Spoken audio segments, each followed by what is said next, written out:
ரூபாய் செலவு பண்ணும்போது எப்படி காலியாக இருந்ததுன்னு தெரியல.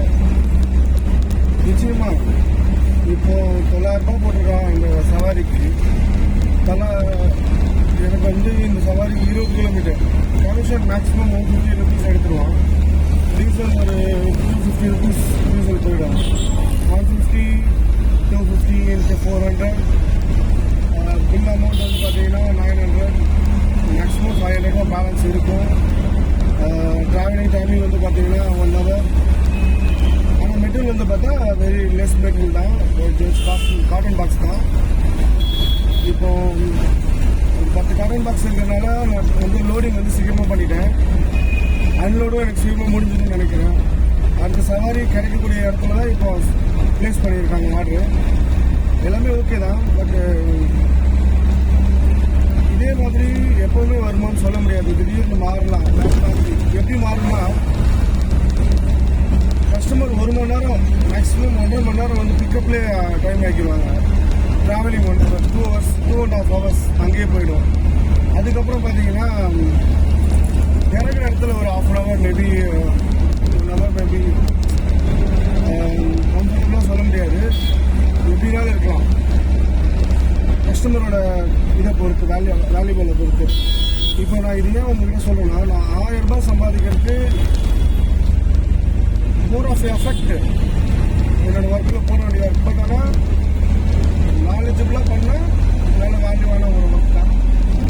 ஏன்னா டிராஃபிக் பார்க்க வேண்டியது இருக்குது, வண்டி மெயின்டெனன்ஸ் இருக்குது, அப்புறம் இதெல்லாம் புரிஞ்சு என்னோட பாடி மெயின்டெனன்ஸ்னு ஒன்று இருக்குது. என்னோட பர்டிகுலரான ஃபிட்னஸ் நான் எப்படி இருக்கேன், ஒரு சவாரி முடிச்சுட்டு தான் பண்ணியிருக்கேன், சவாரி எடுக்க எப்படி இருக்கேன், இந்த மாதிரி நிறைய விஷயங்கள் இருக்குது. என்னோட ஃபிட்னஸும் முக்கியம், வண்டியோட கண்டிஷனும் முக்கியம், இது போக டிராஃபிக்கோட கண்டிஷனும் முக்கியம். எல்லாமே பிளான் பண்ணி பண்ணினா கண்டிப்பாக சமயம் சம்பாதிக்கலாம். பட் ஆனால் நிறைய நாலேஜ் வேணும், நிறைய பொறுமை வேணும். அது மட்டும் இல்லாமல் கஸ்டமர்கிட்ட கைண்டாக பேசுகிற ஒரு மைண்ட் செட் இருக்கணும். எல்லாம் போக சம்பாதிச்ச காசு கரெக்டாக வீட்டில் எடுத்துகிட்டு போய் ஒய்ஃப் கிட்ட கொடுக்கணும். கல்யாணம் ஆகலைன்னா அம்மா இருந்தாங்கன்னா அம்மா கிட்ட கொடுக்கணும்.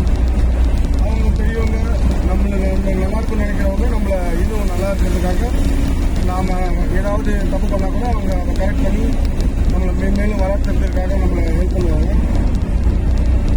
ஏன்னா நம்ம வந்து எப்பவுமே என்ஜாய் பண்ணுற இதுதான் என்ஜாய் பண்ண செய்வாங்க. நம்ம எப்போவுமே இப்படிதான் இருந்தால் கதை தான். அதனால்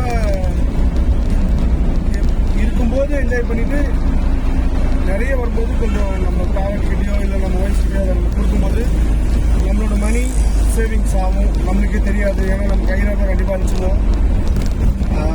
அது கண்ட்ரோல் நமக்கு வரணும். அப்புறம் நம்ம இன்னும் டெவலப் ஆக முடியும். பட் ஆனால் கொஞ்சம் நாள் ஆகும். ஏன்னா நம்ம கிணறு கட்டுங்க கிடையாதுல்ல. சாரி, அவங்களை தப்பாக சொல்ல வரல. அந்த எக்ஸ்பீரியன்ஸ் நம்மகிட்ட இல்லை. ஓகேங்களா? வயசானால் தான் எக்ஸ்பீரியன்ஸ் வரும். அந்த அளவுக்கு நம்மளுக்கு வயசு ஆகலை. வயசு அதுக்கப்புறம் மேபி இந்த சிக்கன் எல்லாம் வரும்னு நினைக்கிறேன். It's okay guys.